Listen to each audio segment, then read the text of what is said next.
E aí, gente, tudo bem? Aqui é o Rafa do canal Programador Lhama e vamos lá, vamos começar mais uma playlist aqui no canal. Dessa vez a gente vai falar sobre mensageria e RabbitMQ com Python.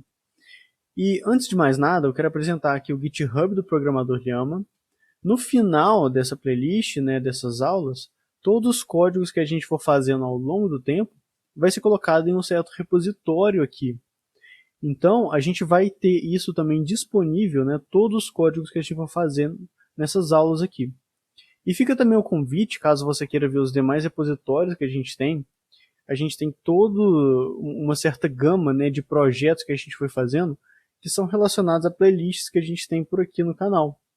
Então, até a gente tem uma biblioteca bem interessante de conteúdo. Fica aqui essa indicação caso você queira ver outros tópicos e outros conteúdos, para te agregar um pouco mais no conhecimento. E vamos lá.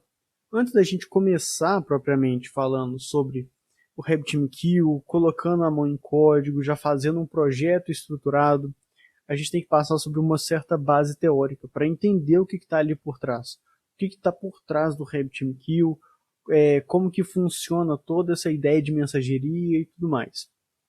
E até mesmo, antes da gente entrar na mensageria, eu quero apresentar aqui um diagrama, e muito provavelmente, se você já viu esses tipos de conteúdo sobre HTTP, e até se você estiver consumindo esse conteúdo sobre mensageria, isso daqui deve estar bem claro para você, de como que funciona em si o protocolo HTTP. A gente geralmente tem um agente que requisita de um servidor, utilizando um certo método com um certo endereço, muitas vezes um chamado de URL, e esse servidor ele retorna uma certa resposta para esse agente de consumo, dado um status code e um content, um conteúdo, às vezes um body e tudo mais. Então, o protocolo HTTP ele funciona nessa base. Alguém requisita e alguém devolve uma certa informação. E o que acontece? Antes da gente falar sobre o RabbitMQ, a gente tem que falar o que está por trás dele. Igual tem esse protocolo que é o HTTP, eu quero apresentar esse outro protocolo que se chama AMQP.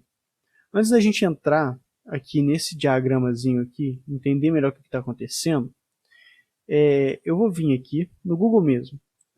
Eu coloquei aqui AMQP, e está aqui, olha, Advanced Message Query Protocol. Alguma coisa entre protocolo avançado de mensageria em filas. Alguma coisa desse tipo. E, assim, eu não quero ser muito teórico nessas partes aqui. Eu quero mostrar mais as funcionalidades e o sentimento que isso aqui vai te passar. Mas vamos voltar aqui para esse diagrama. Como que funciona o AMQP, que é o protocolo principal que está ali por trás do RabbitMQ?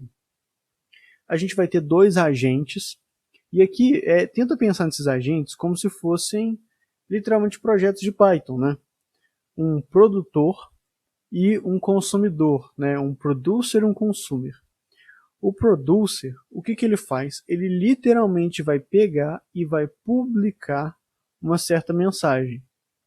Por agora, não vamos nos ater a esse tracejado aqui, mas a publicação do producer tem que ser consumida lá no consumer.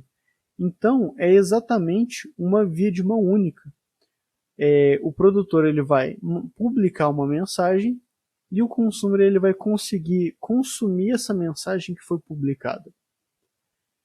Nota uma coisa, que no protocolo HTTP, a gente tinha uma via de mão dupla. Um requisitava, o outro devolvia a resposta. Aqui não. Aqui é literalmente um produtor que vai publicar uma mensagem e esse consumer que se entenda ao recebê-la. A ideia que a gente vai ter aqui por trás de como que vai ser esse envio da mensagem para o consumer é o protocolo AMQP, que é o protocolo que o RabbitMQ vai fazer a gerência dele. A gente vai ter todo um aparelhamento aqui que a gente vai explicar melhor nas próximas aulas, mas a gente vai ter um direcionamento dessa mensagem aqui para aquilo que são as queries. No caso, query se traduz como filas. A gente vai pegar essa mensagem e vai mandar para uma fila. Essas filas, elas vão ser empilhadas e elas vão ter direcionadas para quem que vai ser enviado essas mensagens. Isso aqui gera um processo que a gente chama até mesmo de assincronismo entre projetos. O producer ele pode mandar, né, uma publicação, uma certa mensagem. A gente vai colocar essas publicações todas em filas e a partir da disponibilidade do consumidor ele vai consumindo. E enquanto ele está fazendo esse processo, o produtor pode muito bem fazer outros tipos de processamentos. Isso daqui é uma característica diferente do AMQP sobre o protocolo HTTP. No HTTP a gente tem sim um sincronismo. Aquele que vai fazer a sua requisição, ele só vai continuar os seus processos depois que o servidor enviar uma mensagem para ele, enviar sua resposta. Aqui, né, no AMQP, nós enviamos essa mensagem e podemos continuar fazendo o nosso processo. O protocolo AMQP que vai ser quem vai assegurar, né, que o consumidor receba essa mensagem, mas de uma forma totalmente assíncrona do processo do produtor. Então, isso daqui, por hora, é o sentimento que eu quero que você tenha quando a gente for falar de AMQP. Na próxima aula a gente vai destrinchar o que são as exchanges, o que são as queues, né, as filas, o que são isso aqui de routes. Mas por hora é exatamente esse conceito aqui bem inicial. Então, a gente tem essas diferenças aqui entre o que é o protocolo HTTP e o protocolo AMQP. A gente vai ter no HTTP endereços IP e porta. No AMQP a gente vai ter literalmente a mesma coisa, a gente também vai referenciar com IP e porta, né? A gente pode até falar que são dois protocolos que são baseados em TCP e IP. Aqui no HTTP a gente vai ter a ideia de rotas, né? Por exemplo, uma URL aqui. E aqui no AMQP a gente vai ter um produtor, consumidor, producer, consumer. A gente vai ter métodos de requisição aqui no HTTP, né, que é o get, o post, o put, o delete. Vai ter headers body e query params, né, para fazer as requisições aqui nos métodos. No AMQP o que a gente vai ter?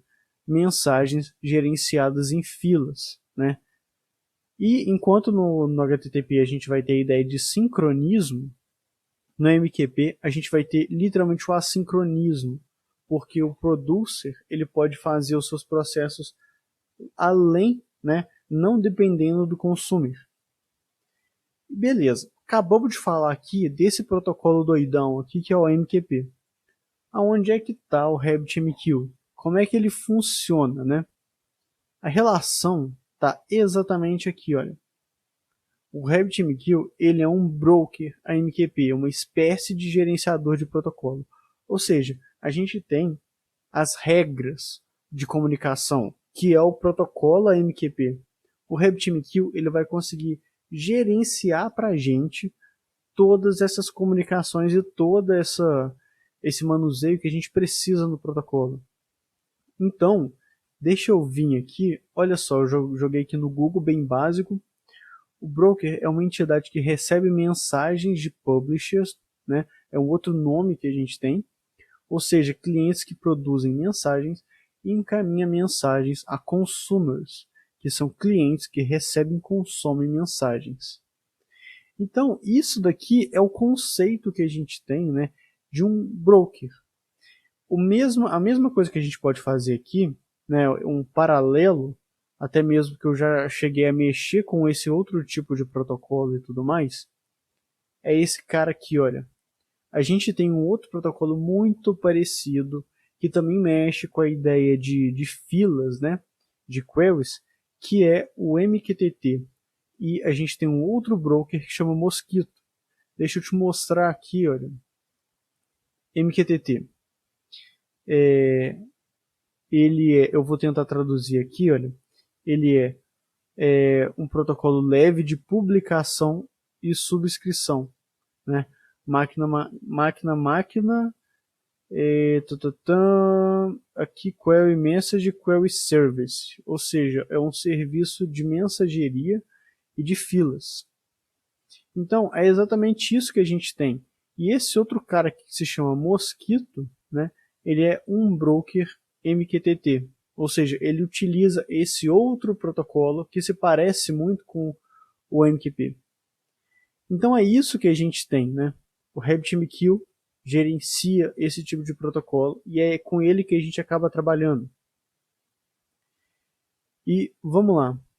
Esses aqui, olha, são exatamente todos os casos que a gente vai ter, todos os elementos, perdão, que a gente tem, né, quando a gente vai trabalhar com essa ideia toda de mensageria.